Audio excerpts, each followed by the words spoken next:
Coming up next on the Jeff Crilley Show, we'll talk to a man whose inspirational story will really move you. He found new life, but only after a near-death experience. That's just ahead.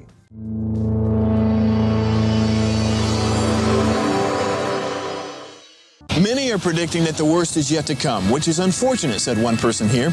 Until now, they've enjoyed the reputation of being the nation's icebox. Watched a burglar in his home this morning by webcam. As a journalist of over 25 years, stories are what make my world turn. Reporting live from the Dallas newsroom tonight, Jeff Crilley, Fox 4 News. But in 2008, I took the jump from my familiar life and started a PR firm from my home. We're talking about anyone with a camcorder like the one I'm using becomes a television network. We started slowly growing the company, and we now have over 100 clients, and we've branched into the world of live digital broadcasting. I now own 8 different TV studios and have a huge team, and the stories that I now get to share are sometimes the most important of my life.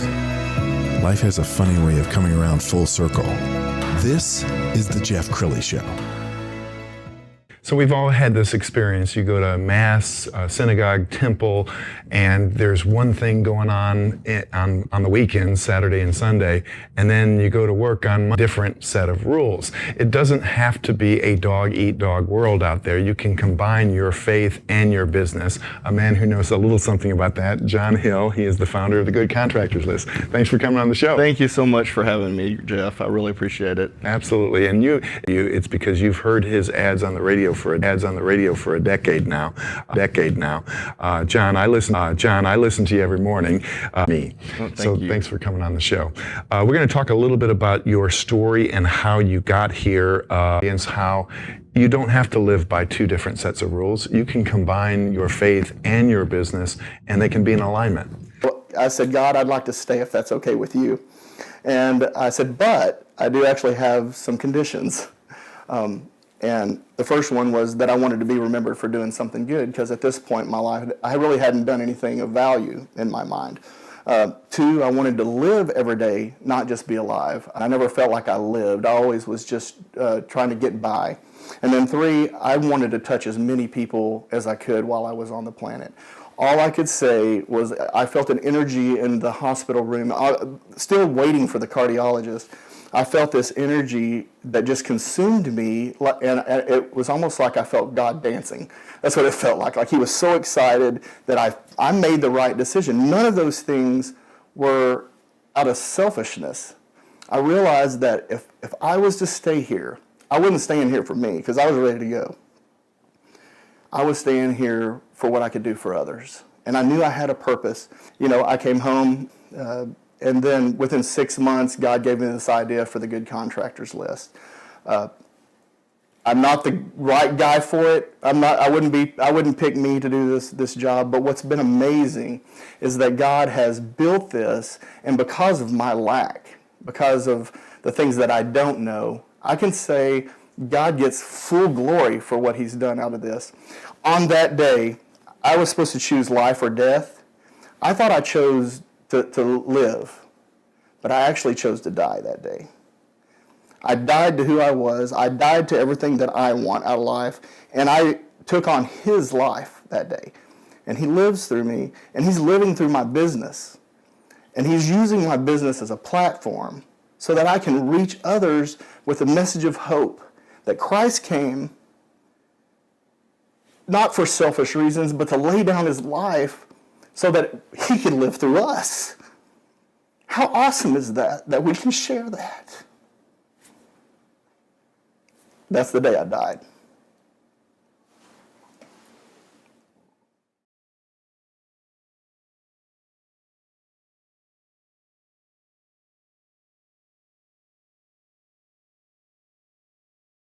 Wow. So inspirational. And you and I have known each other for a decade. Shortly after you started the Good Contractors List, we had the pleasure of working with you. And the earth was tested, I'm sure, because the business was not even profitable for the first few years, right? Right. When I started it, I had no education, no backers, no anything. You know, all I could do was, here's this idea. And I felt so strongly about it that I just went out and just shared it with contractors. I said, what if you could have a list that was solely good contractors? where you're not competing against the guy that just has the money and doesn't have the scruples, and they just loved it, and so even before explaining to them, someday I'm going to have a really nice website when we have enough money to do it, and truly it's probably the worst sales pitch I've ever done. I've been in sales before so much in what the Lord had laid on my heart to do that they stuck it out, and I have people who from the very beginning invested in this thing, and they're still here on my list today. Wow. After 10 years, yeah. Well, I listened to your spots, and one of the things that you say in your spots is that a good contractor doesn't always stay a good contractor. Maybe they get overwhelmed, maybe there's a change in management, and so one of the things you're careful to do is keep your list pure, and if there's somebody on the list that doesn't need to be on that list anymore, they're gone. Yeah, I think in the whole time that we've been doing this, only one guy just kind of snuck past us. He had somebody else pose as the owner, and at that time we didn't really have the software and the background investigation stuff, so we spend $2,800 a month on background investigation by itself. Wow. Every month, but so that we can actually know where they're coming from, if they really are the owner, and so we go really deep into their backgrounds and trying to find out.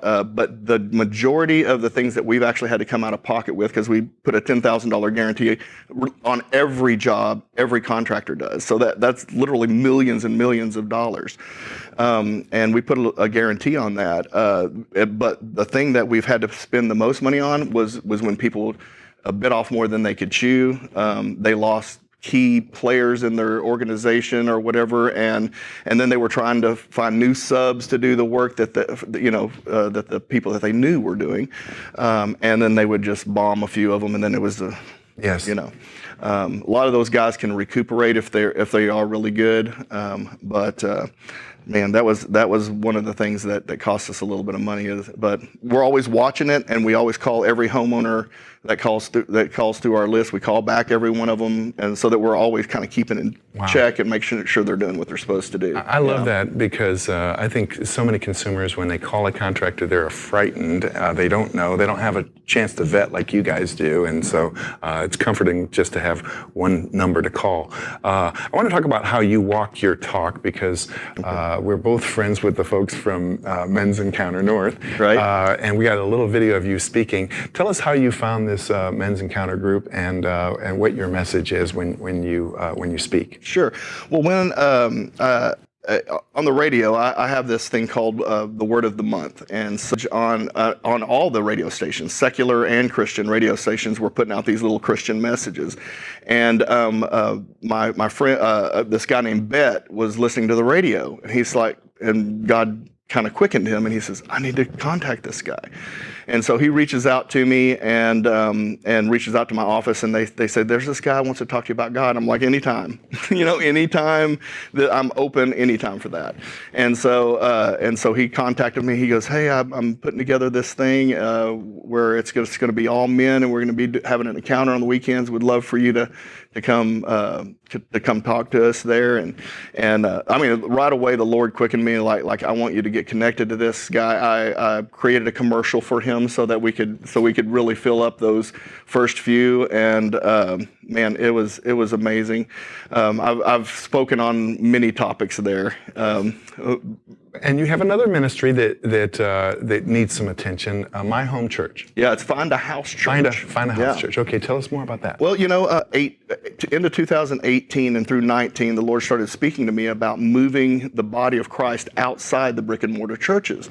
And so at the end of 2019, I started a nonprofit called Central Storehouse. And the idea was that we were going to, the vision that I had is that we were going to be planting house churches around the nation, really, and then we were all going to start coming together in fields and places that we could all just worship together, and really start bringing our neighborhoods together into Christ, instead of just, okay, well, y'all stay over there in your brick buildings and leave us alone. We wanted to move out into the public, and so that was kind of the vision. And so I started building findahousechurch.com, and then COVID happened. Boom, it happened, and I was like, wow, I didn't think it was possible that every church in the world could be shut down, but it was, and they went to, online, which is fantastic. But what it really does is it keeps people from physically being together, and that's very, very important. As you can minister online to a degree. But I mean, the Bible talks about laying on of hands and, and building those relationships and having dinner with each other. And so house church really just is more like Thanksgiving than it is a traditional church service with, 4 or 5 songs and a message, and then let's go, before the next service gets here. Absolutely. So it's relational, very relational. I think back on you laying in that hospital bed, talking to God and what He put on your heart. I mean, you are living a legacy. We've got about a minute left. I'd like you to talk to the viewer. Your camera's there on the right. For the person watching this saying, I want my life to stand for more than it does right now. Well, when all this stuff happened, I was at a place that I had been praying for 2 months that God would kill me. I was almost 43 years old, had failed so many times. I'm sure there's probably many of you out there that have felt like a failure, like what am I worth? What am I here for? I'd try to be a Christian, then I'd fail, and then I would just go the other direction, and it was just a roller coaster. But I'm here to tell you that that whole dying to yourself thing is a real thing. And so, when I was laying on the hospital bed, given the option whether or not I should live or die, and I realized that if I am going to live, I'm going to live for Christ. I'm going to live for Him. He's going to be the one directing me. I'm not going to get all tied up in what is my identity here. We try to wrap ourselves around who we think we are, but Christ has a whole different thing for you. When you let Him be the Lord of your life, you are a new creation, and He can direct you if you will get out of your head, if you'll get off of your identity. And so I just want to encourage anyone who feels like they're finally at the end of their rope, thank God for that, and just give it to Him, and just really start talking to Him. Let Him speak back to you. He will tell you where to go, and I promise you, it'll be a lot better than where you thought you were going to go. Wow, so inspirational. John, thank you so much for sharing your faith with us. We're going to end with the website, thegoodcontractorslist.com is the website. John Hill, the founder. Thank you for coming on the show. Thank you so much. You bet.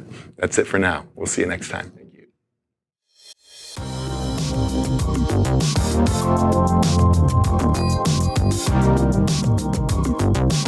you.